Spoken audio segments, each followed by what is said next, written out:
How would you like to design a lifestyle that fits your needs? Is your current work or hobbies overpowering your free time to achieve what you desire? How can we fix our lifestyle so we can live a life that we desire?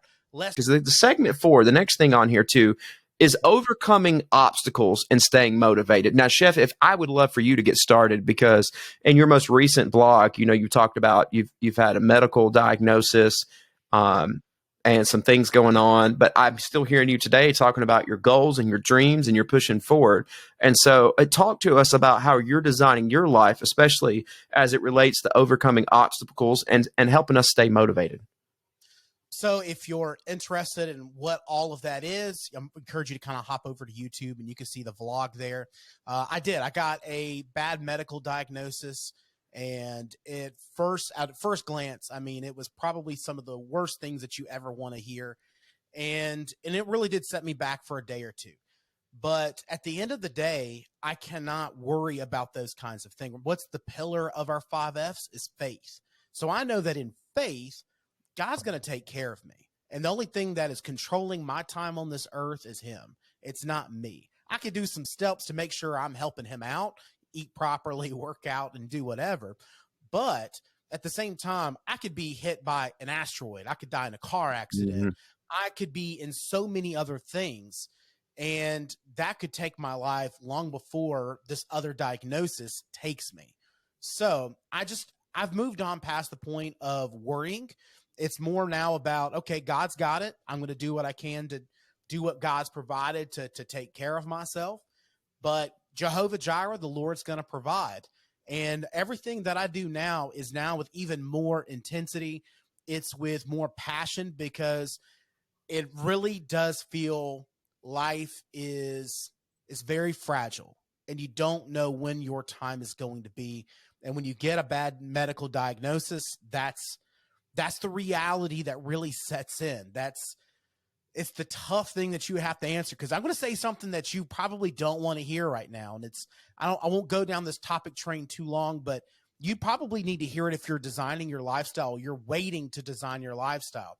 I'm going to tell you something. You're going to die. And that's a tough reality for many people to understand. But if you're wanting to live this life, this one shot you've got today. Today is the day that you can flip the switch and make changes in your life. Yeah, I think that's huge. I heard someone say one time that there was a grandmother who was getting ready to pass, and they said, "Grandma, I'm so sorry that you're getting ready to die." She says, "No, no, no, no, no. You don't understand.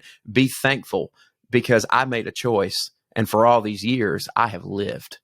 And I think that's that thought came to my mind when you were sharing that, because that intentionality of, yes, we're not focused on, we're aware of the end, but what we're focused in on is on this wonderful opportunity that we have to live and be intentional. And while we're using the L words, live, I throw out legacy out there, because we can leave something, leave a legacy. I think that's my biggest reason for me wanting to push my business into real estate too, because I realize in just teaching music, I'm not going to leave anything physical to my kids. I've had a wonderful opportunity to partner with so many high school students that just through teaching that I have loved. And I know some of them listen to the show.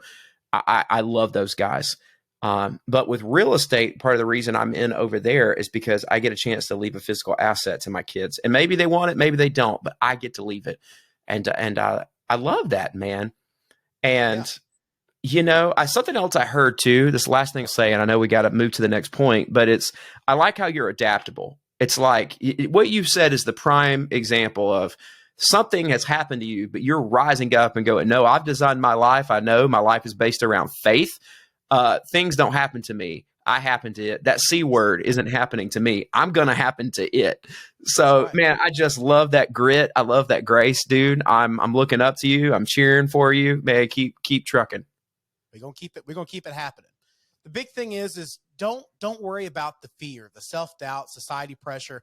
Everyone else has them, but only you can control it. Do not worry. Again, we talked about everybody going in their own lanes. You cannot worry about what's going on in the lanes around you and the people who are not even in the same race that you are. So stay true to who you are, your mindset, and seek support from others that are running the similar race, maybe in a different lane, but they're running a similar race. And stay motivated in finding your whys on why you're wanting to achieve your goals, and make sure you celebrate your small wins and holding yourself accountable for what's going on. Yeah, I think that's huge too. You just said something that I really want to draw attention to, and it's the idea that we're all running a different race. You know, for most people, I read a study about this, and people who live in the middle class to a lower socioeconomic status, one of the things that we are taught when we're growing up is a scarcity mindset. It's that idea that if somebody has more money than me, they're taking my money from me, because it's the idea that the world has a finite amount of money. And then we go a step further, that if that person over there is more successful than me, that means I don't have enough room to be successful because they're breathing all my success air. And here's what I've learned. I'm a new agent with eXp Realty, and one of the things that I love about my brokerage, and we're building a team out there. And if you're out there and you want to be a part of a team that's growing, shoot us an email. I'd love to talk with you about getting on my team. But one of my mentors in there, he said it this way. He said, finances and resources and success, it doesn't exist in a pie where if someone is eat half of the success pie, that means that I don't have a chance because that pie is gone. No. What the rich know, what the successful know, is that while everyone else is worried about getting a stupid slice of pie, they're out building bakeries. I'm going to say that again for the people that need to hear that. Some of you out there are so worried about somebody else's piece of their success pie, maybe it's bigger than yours, that what you've missed out on is that while you're missing for the pie, you could be building a success bakery. And that's what we're talking about with lifestyle design and being intentional. It's design your success bakery. Chef, I am speaking today in cooking terms. You've done this to me, man. It's like rolled off on me. Rubbing off, baby. Rubbing off. Oh,